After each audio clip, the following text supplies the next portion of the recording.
If you don't know where you've been, how do you know where you're going?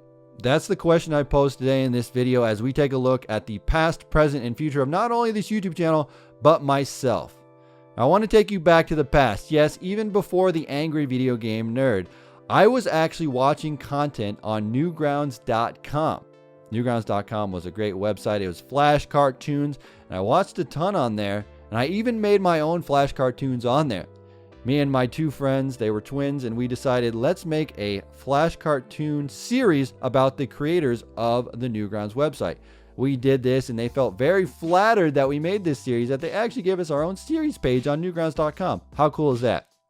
While I was doing this, I met some people on there. Video Game Donkey, known as Meatwad Sprite at the time, and Paper Bat. Paper Bat actually decided to do YouTube in 2009 and transition off of the Newgrounds website. And then Video Game Donkey became Video Game Donkey and was highly successful on YouTube. Well, when I was doing stuff, it was a different era. It was a completely different era for video game content. There was a thing called Machinima. Some of you may or may not know what Machinima is, but it was the be-all, end-all of content. If you're making gaming content, you wanted to be on Machinima. The big one was Machinima Respawn. That was the one where they had the shooting. Call of Duty and Halo, those were the big ones. Everybody wanted their content on Machinima Respawn. They also did Machinima Sports, which was their sports channel, and they did Machinima Realm, which was their MMORPG type fantasy channel. I was huge into Modern Warfare and Modern Warfare 2, so people like Cnan or Hutch, Only Use Me Blade, White Boy 7 Street, X-Jaws, they were all doing stuff. In fact, one of my biggest favorite channels back in the day was Only Use Me Blade. Say what you want about him, but he was one of the OGs of the Call of Duty scene. He would run around and knife people, and I thought that was pretty cool back in the day. I said, you know what? If this guy could do it, I could do it. So, May 27th, 2010, I created the channel We Capture the Frag and uploaded Modern Warfare 2 X Reloaded. That was the first video that I uploaded. It currently sits at 2,214 views, and that was a video of me running around with a gun in Modern Warfare. I should have reloaded and I didn't, and then I got eliminated in that game. So that was kind of the first start of the video, and the channel was off and rolling. I started We Capture the Frag because I wanted me and a couple of my Xbox Live friends to create like a community channel and start making content and uploading to the internet. After I did that video, I was just creating content with my friends, creating a bunch of fun stuff, and said, you know what? Let's just keep going. We were just making all kinds of video game content, having fun, uploading videos. There was no way to even make money on YouTube at the time. On October 26, 2010, I believe I rented WWE SVR 2011 and uploaded my first video. It was The Miz versus the Druid in a ladder match on the Druid Arena. Now, at the time, as a kid, whenever this was, 2010, I said, maybe I don't want to do wrestling stuff. I think wrestling's kind of nerdy, but I'm doing all kinds of other content, so let's kind of upload this. I was a huge wrestling fan, but everybody around me didn't really like wrestling. For the majority, everybody thought wrestling was nerdy. So almost exactly 5 months after my first YouTube video, I uploaded my first wrestling video, and it currently sits at 33,510 views. That's awesome. I think it has so many views because people go back and look at it as my first wrestling video, and it was successful back in the day, successful enough that I decided let's upload another video. So on October 27th, the next day, I uploaded SVR 2011, How to Get the Belt/Briefcase Down in a Ladder Match. That video sits at 58,559 views, and it probably has more views than the other one because this was a tutorial video, and those videos have people coming back to watch it to learn how to actually get it down. This was a new mechanic in the SVR 2011 series, so having to get the briefcase down, people would come back, figure it out, and watch it. I knew I was onto something. I knew that wrestling was a hit, and I was going to continue doing wrestling. So I figured, let's do wrestling every day. So the next day, October 28th, I uploaded a NBA 2K11 video, and I uploaded a WWE SVR video. The NBA 2K11 video was actually a hit on the channel as well. I made a video on how to play as Bow Wow, Drake, and Snoop Dogg in NBA 2K11 on the service called OnLive. Yeah, that's probably going to take you back.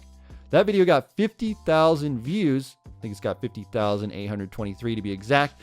And it currently probably got a lot of traction as people go back and watch tutorial videos. Another cool thing about this video was that Bow Wow himself actually tweeted out the video and said, hey, check me out in NBA 2K11. Again, this was a different era. Not many people are uploading gaming content to YouTube. So 2010, Bow Wow retweeted me. That's pretty cool. That same day, I uploaded the first ever Universe Mode video to my channel. My SBR 2011 Universe Week 1, a new series is born. This video currently sits at 116,523 views, and that is the start of the Universe Mode series for my channel. This is where I finally knew what my channel was going to be. This took off, and I think I was one of the first people, maybe the first to be exact, to do a Universe Mode series on the YouTube channel.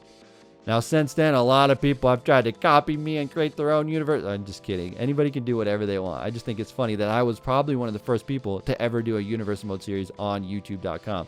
That's pretty cool. That's pretty awesome. And that made me start off doing this. And every day since then, I think I continued to upload a WWE gaming video until May 31st, 2011. I said, let's create a wrestling-only channel. And I said, we're just going to use this channel as our wrestling-only channel. And that's what we did. Going forward, we were creating wrestling-only content.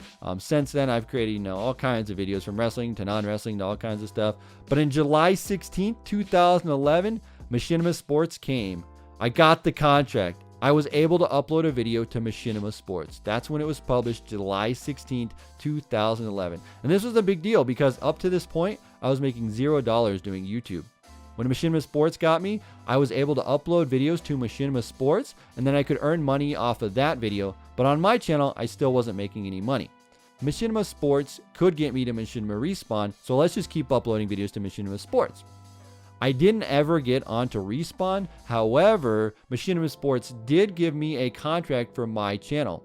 Machinima decided that they were going to kind of take a different direction. Instead of uploading a lot of content to their Machinima Sports, Machinima Realm, Machinima Respawn channels, they wanted to partner all these channels, and they were known as an MCN, which is a multi-channel network. So they would partner these channels, and then you would make money off of the YouTube videos, and then they would get a cut of your money, just basically doing the middle work and getting you monetized on YouTube. So I eventually got partnered on my main channel, and I was off to the races there, continuing to make content. Like I said, I had a lot of people on the channel. Mr. Arrow HD, #1 guy, I always think of when I think of We Capture the Frag, because he was such a good creator. I kind of found him and said, hey, you should definitely make stuff for this channel, and we could make some cool things. I'll give you a shout out. As my channel was growing, I could help grow some other smaller channels, and that's what we did there. He still does stuff again on Twitch, and he has his Twitter account. He has a YouTube channel still. So go check him out if you guys want to. He's a cool dude. I really do like him to this day. Man, I don't talk to him a lot, but he's always one of those guys I'm like, man, he is awesome. I love him. I love his personality, and I just think he's such a cool dude.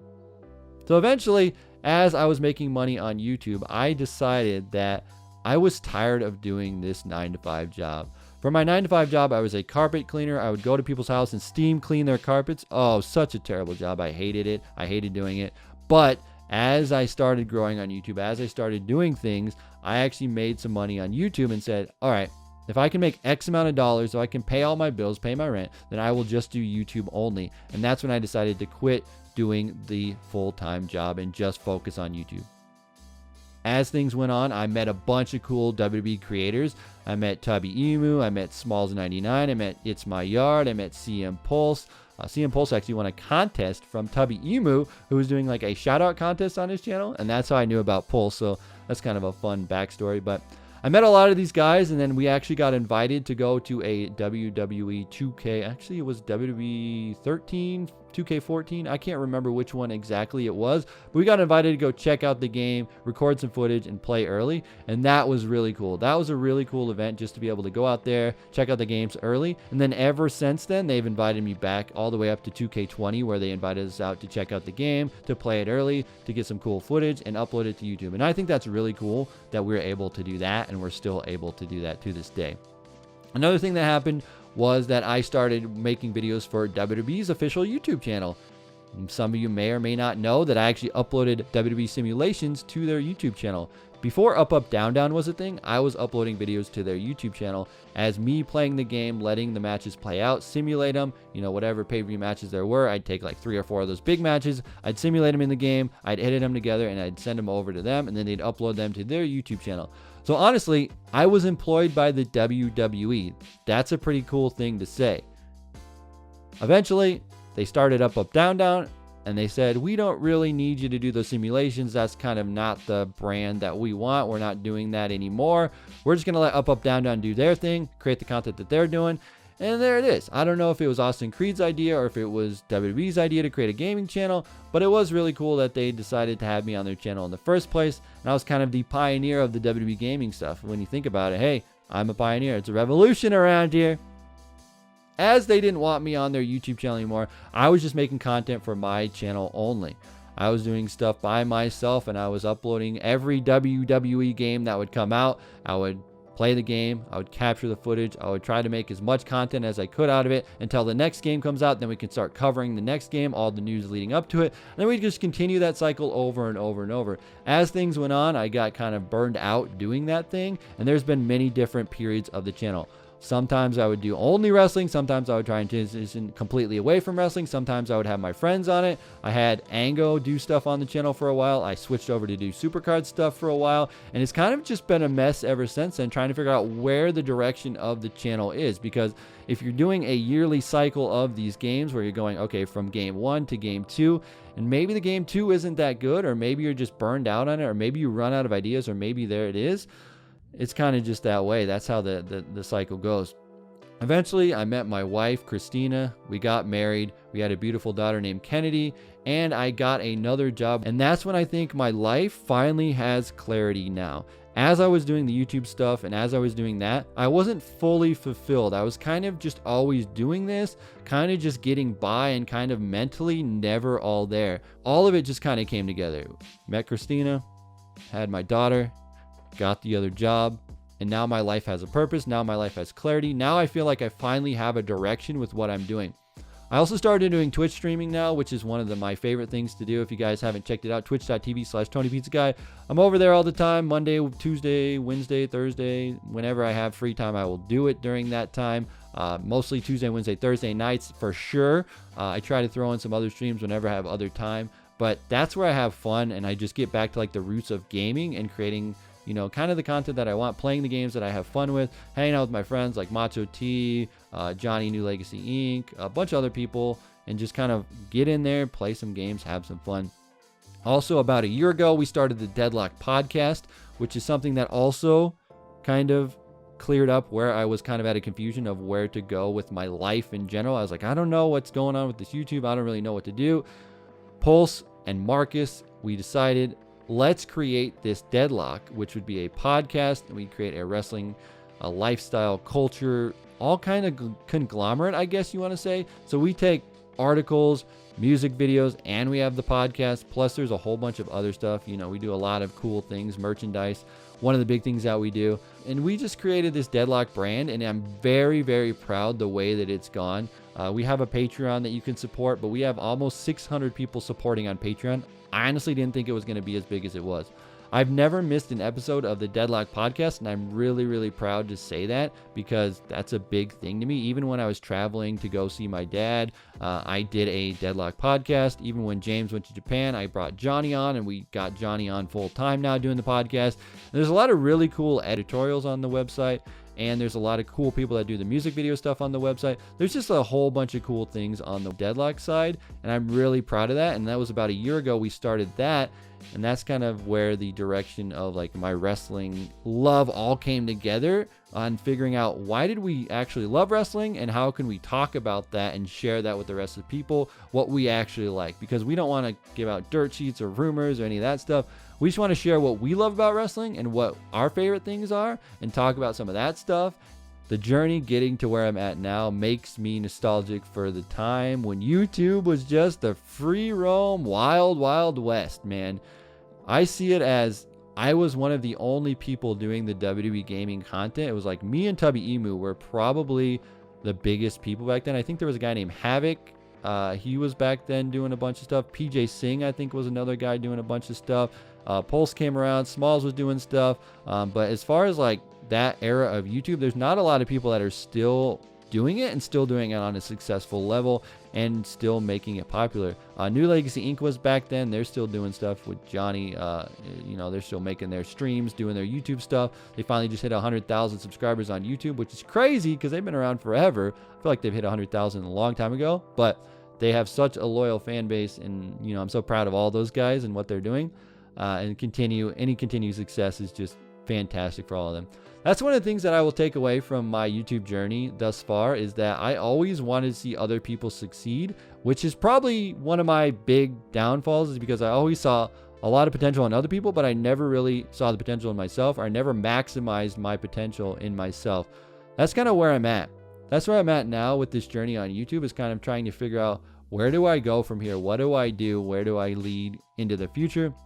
And that's kind of how I'm taking a look back here. And then maybe the next video will go where the future of this channel is. But I think that's a good place to end this video. That's a good place to stop. A nice little stopping point is kind of looking back at where YouTube was, where I was back then as a person, as a lost soul, I guess I would say. Now I've kind of found myself. I have the family life figured out. I've got the job thing figured out. And I've got my YouTube stuff and the Deadlock podcast. Man, it's just a wonderful place to be at right now. I'm very happy and very blessed at where I'm at. It's been a journey for sure. I've had a lot of ups and downs, and everything has been all over the place at points. I've said I'm done doing YouTube. I've just only done wrestling. I've done all kinds of stuff. I've kind of tried and rebrand the channel, and there's probably been a lot of people that are like, man, figure it out. That's what this YouTube channel is. It's just a journey on figuring out what I am as a person. And you can kind of, if you ever go back and look at the videos, you can see the different eras of like the channel. It's kind of always evolving and figuring out what's good, what's bad, and where is the future going and stuff. And I guess that's kind of the charm of this channel, is kind of me just evolving and figuring out what it is, and me as a person. That's basically what it is. I don't know that it's set on one game or one genre. Wrestling is the theme that we talk about, but I think it's more just a life journey. It's like a documentation of my journey in life, playing through all these video games and trying to figure out, how can I make this thing work for me? But I'm going to end it here, guys. If you guys do want to smash that like button, please do. Let's get, I don't know, 100 likes or something like that. If you guys want to let me know in the comment section below, again, what's the first video you saw of me that made you hit that subscribe button on the channel? And again, I've been on here forever. What are some of your favorite videos that you've seen from me? I'm going to leave it here, guys. I want to thank everybody that's ever come on my channel, that's ever done a video with me, that's ever chatted with me, whether it be the wrestling related guys, whether it be the non-wrestling related stuff, whether it be the people that were back in the OG Recapture the Frag, because man, it's been a long journey. It's been a long journey. But I'm going to end it here. Thank you guys for watching. As always, I'm TonyPizzaGuy. We will see you in another video.